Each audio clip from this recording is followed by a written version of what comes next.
It's raining outside right now, so it is the perfect time to talk about Monkey D. Dragon. Ayo guys, this video will contain spoilers and it is primarily a speculation video, but more importantly than all of that is that this video is made to hype up Monkey D. Dragon.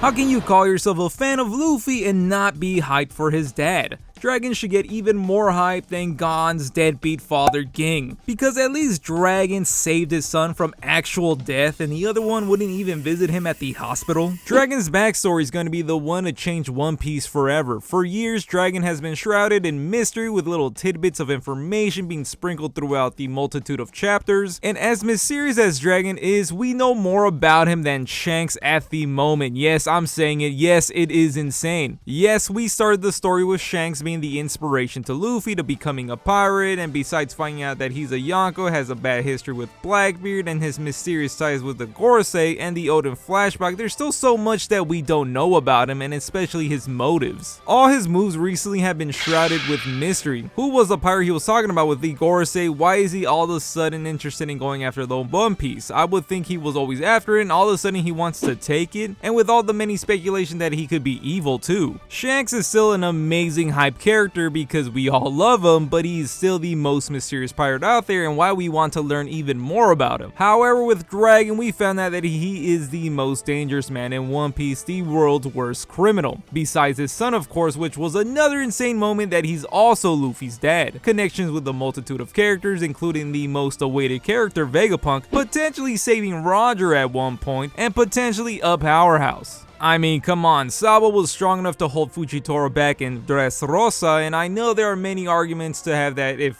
Fujitora was actually trying. Then we also have the Mary Joie incident where Sabo and some good men escaped two admirals, and let's just assume some powerful guards since it is Mary Joie. So I recorded this way before the most recent chapter, so I'm really wrong about, Sabo and some good men.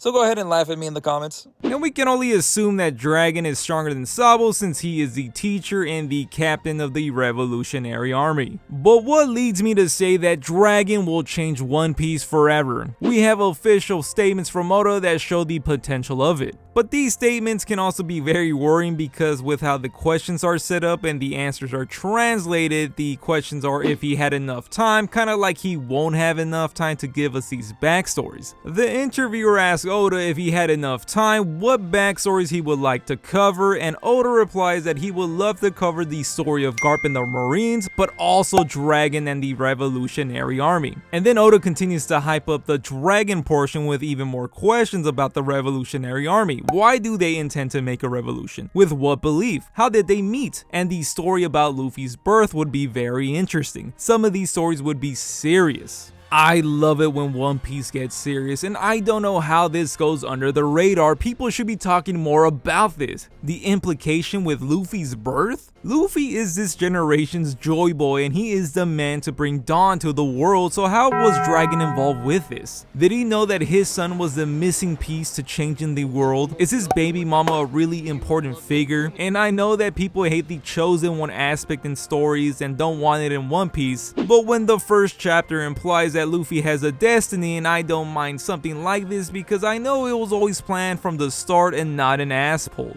Or a complete asshole. You can sound off in the comments if you disagree, but I'm going to be an adult about this and erase them like Imu-sama. Nah, I'm just kidding. Go ahead, just let me know if you disagree or not. And please do like and subscribe, I'd appreciate that so much. However, he goes on to say that he'll just draw Luffy because these stories lead up to Luffy, and I guess we'll get some kind of flashback for each character. And while I do really want a Garp flashback, I really want a Dragon flashback even more. But we do really need that God Valley incident. Please Oda, please give it us, I need it. But let's go back to those questions, and one of the questions was why do they intend to make a revolution, and we might have just got the reason for it, or at least one of the reasons. We already saw what led to Dragon's decision to upstart the Revolutionary Army, but we still need more of it. Yes, the Ohara incident is one of the worst tragedies and should be reason enough. I really want to know the events before the Ohara incident that was getting Monkey D. Dragon just on the edge of his seat thinking that he needs to change the world. And next, I want to know, how did he assemble the army that he has today? And with the Ohara incident taking place 22 years ago, and 3 years after that Luffy was born, did the dragon really fall in love during the beginnings of the Revolutionary Army, or did he always have a love interest in mind before that? Or like I said earlier, did Dragon know that his son would be the key to changing the future in One Piece? We do have Kuma's backstory coming to us soon, hopefully. You know, Oda keeps teasing us with it, and I don't want to focus too much on this because this will really date this video if I'm wrong, which more likely than not that I will be wrong, but the potential that we see some major Revolutionary Army events take place is possible. We can possibly see the formation, Kuma being recruited, what kind of man Dragon is, and of course how strong Dragon is. I'm just basing this off of Oden's flashback where we got to see Roger's final year play out, so I can see something similar happening with the flashback for Kuma. But still, the most fascinating statement is the birth of Luffy. I just want to talk about it again because how much does Dragon know? Does he know? We still don't know why Dragon saved Luffy over at Logtown and why he was there that day. I mean, yes, Luffy is his son and he should be saving his life, but is there another reason, like a specific reason for him to be there at that very moment? Dragon was there as if he knew that Luffy would be there and was obviously keeping an eye on him. It makes me wonder if there was any future sight involved. And after Luffy sets sail from Logtown, he talks about Luffy's choice about becoming a pirate and how it's not a bad idea.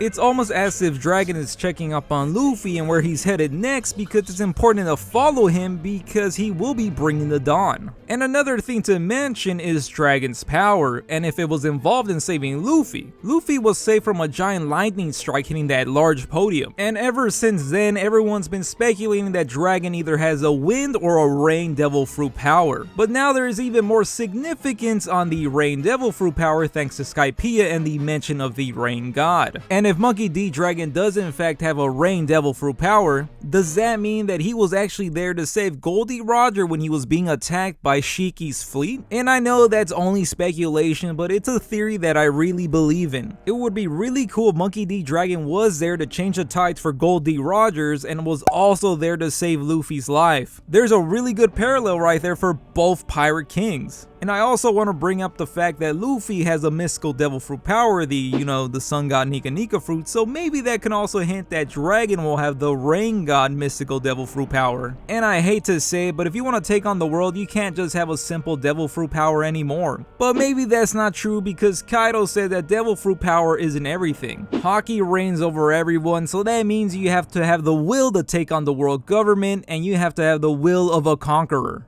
Yes, I do believe that Dragon is a Conqueror Haki user because why would he be the odd man out? Garp has to have it since he is said to be near equals with the Pirate King, and then we see his son develop his Conqueror's Haki during his battle against Kaido, so why wouldn't Dragon have it too? And I would like to believe that everyone can agree that Dragon will be introduced as a Haki master, because we got to see how impressive Sabo's Haki control was in Dressrosa, and he even had a move named the Dragon Claw, so it would be safe to assume that Dragon would be every way better than Sabo because he is the teacher and the captain of the Revolutionary Army. I would honestly rank Dragon at the level of a Yonko because Sabo was able to fight off not just one but two admirals. I left it in, just keep laughing at me. That might start some flames in the comments section, but come on guys, Dragon is Luffy's dad. I assume that the man will be a beast. I mean, he belongs to the Monkey D family. Everyone in that family seems to be a beast. But that's enough scaling for this video because another thing I really want to find out was why did he need to see Nico Robin? Okay, the answer to seeing Nico Robin is easy because come on. But I'm sure this man is set on taking on the world government and he ain't got time to simp like me. But maybe a bit. Robin is the archaeologist of the crew and knows a lot about history, and how silly of me. How could I also forget that she can read poneglyphs? Could Dragon be looking for the One Piece as well? I don't think so since the One Piece is categorized as a treasure, but a lot of people assume that it's going to be something useful because of fan speculation, but in that world it's just seen as a treasure. Let me throw this out there, maybe Dragon is after an ancient weapon. He could honestly use the power of Pluton to take on the world government because like I said, you do need the power of a god if you want to take on the whole world. I just told you who I thought I was, a a god. I will fucking laser you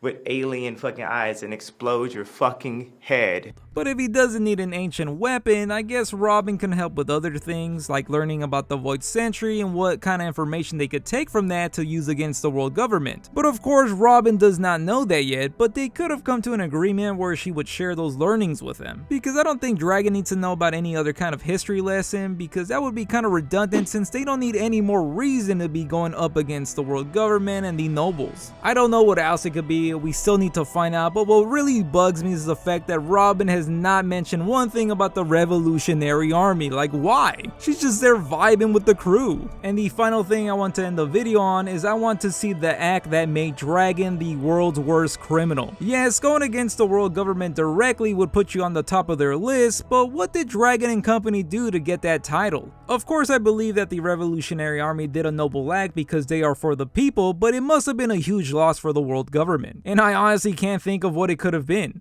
And if we compare them to the Straw Hats, Luffy got Enies Lobby Buster called, he punched the Celestial Dragon, he was also there to break out of Impel Down, and he was also there during the Paramount War where he showed off his Conqueror's will, and he showed that he would be a threat just like his father. And it's not to say that the world government and the Gorosei don't have Luffy on their side because they dubbed him a Yonko. And at least in the story, it's never been shown that the world government will actively go against a Yonko because they just see him as a huge power and a threat. Not once did the world government decide to go attack Kaido, Big Mom, Shanks, or even Whitebeard. Luffy has been nothing but a menace to the world government, and yet Dragon is the worst of them all. I really want to see the event that put Dragon on the map. Maybe it's related to Mary Joie and could be similar to that robot that climbed the Grand Line and kept it a secret. That can help explain why Sabo and his group easily infiltrated Mary Joie because they have done it in the past. The only thing that could disprove that there was a first incident at Mary Joie is the fact that Dragon doesn't seem to know the existence of Imu. But who knows, maybe Dragon did know and it just hasn't been revealed in the story. But I have a feeling that Dragon's stock as the worst criminal is about to go up even higher when he finds out that a certain elder is on the move. I don't know, I just don't believe that Dragon will let a friend die. But let me know what you guys think. Let me know down in the comments how excited you guys are for Dragon to finally make a move and some theories of what you think that move might be. And another question I have is, are you guys agenda piece and think that Dragon is top 1 in the verse? And just let me know what else you look forward to learn about from Dragon. And if you made it this far, don't forget to hit the like button, and while you're at it, subscribe and help me reach a bounty of 1,000. And I hope to catch you guys on the next one. Thanks for watching, I appreciate you. I forgot to mention, what do you guys think Dragon's bounty is? It's gotta be 5 billion plus, right?